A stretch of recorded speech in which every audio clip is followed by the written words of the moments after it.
I've always said we don't go to New Wine, we are New Wine. For us, New Wine has always been far more than a conference or a gathering.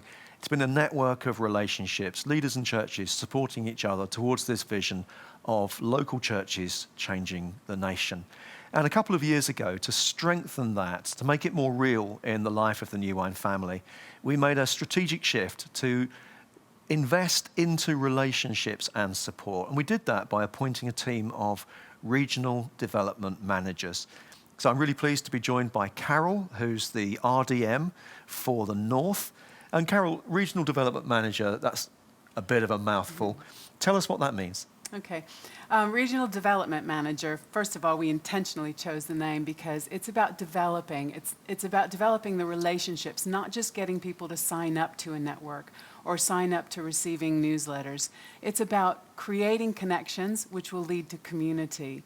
And that's what we do. We're developing those relationships in the regions. So you have a presence in the region and you're contacting leaders. What does that actually look like in practice, though?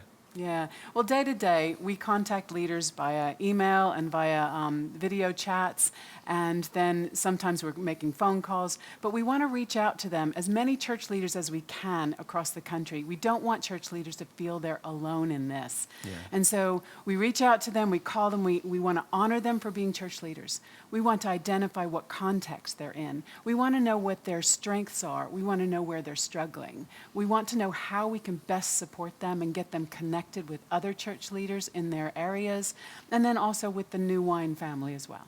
Now, one of the things I've loved over the years is because this network of relationships is at the heart of New Wine, there's a generosity, isn't there, about, you can signpost people to resources, you can signpost people to other churches maybe that has something to give, some wisdom or some resource.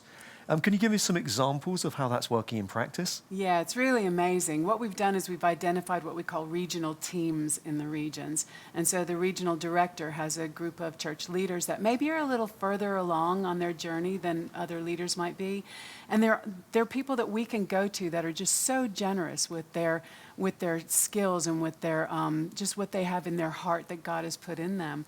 And so if we find a church leader who's really struggling in one area, maybe their children's ministry needs someone to support them, I can always turn to like Belfry, Matthew Porter and his church. He's always so generous about supporting other local church leaders. And I can find someone in that church that I've had contact with and say, hey, do you think you could have a chat with this person and maybe support them? So it's just so wonderful to be part of a community where people are so generous to share what they have. And can you think of specific examples where that has been particularly significant in this last year? Yeah, absolutely.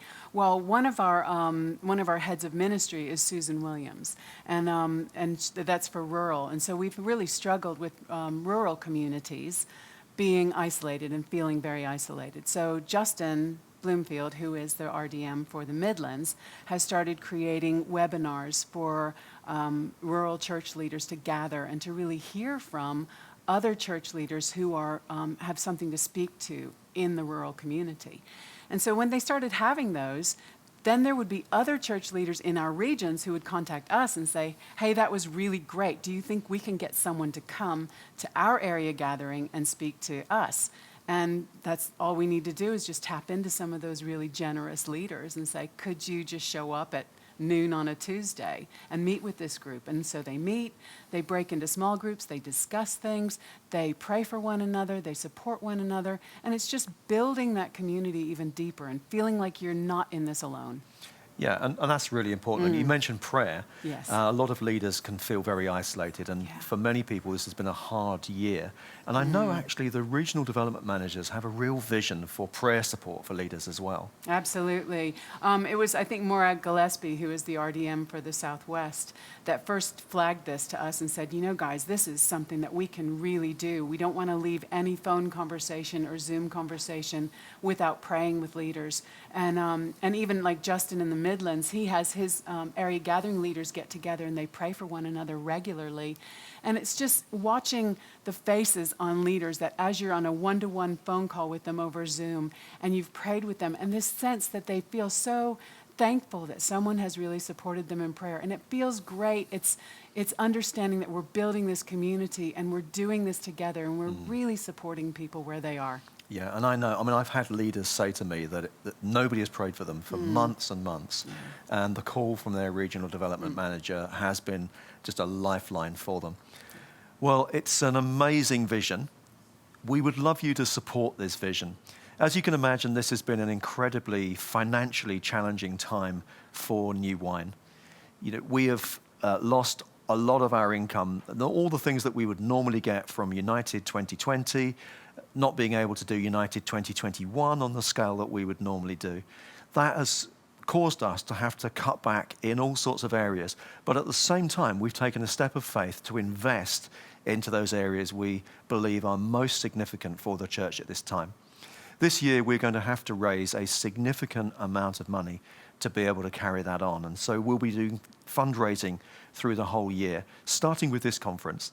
And for this conference, we've set a target of £67,000. It's a strange number, but it represents 25%, just 25% of what we invest into supporting leaders every year.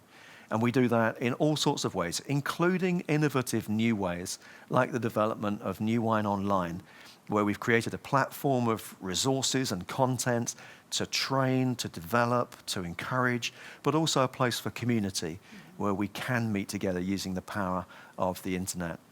We're committed to supporting leaders. We do that through our regional development managers, but we also do that through releasing people from church work in order to support and invest into particular areas of ministry, like worship, youth, kids, accessible, administration, all those different ministry areas that we have. Obviously, it's a step of faith because we haven't had the income that we would normally get through United. And so we're asking you to give. If you want to give, then please go to new-wine.org/give. You can give monthly, you can give annually, you can give a one-off. But what you'll be doing is you will be supporting the development of the network that supports you and other church leaders across this country. And it's really important that we do that at this time because it is such a financially challenging time. If we can all do a little, then the target is achievable. If we can do more, then we're able to do more. So if you're able to give more, then please do give more. Thank you for being part of New Wine, not just for being somebody that goes to New Wine events, but for being someone who is part of the New Wine family. If we stand together, then we can support each other, and that will enable us to fulfill this vision of local churches changing the nation.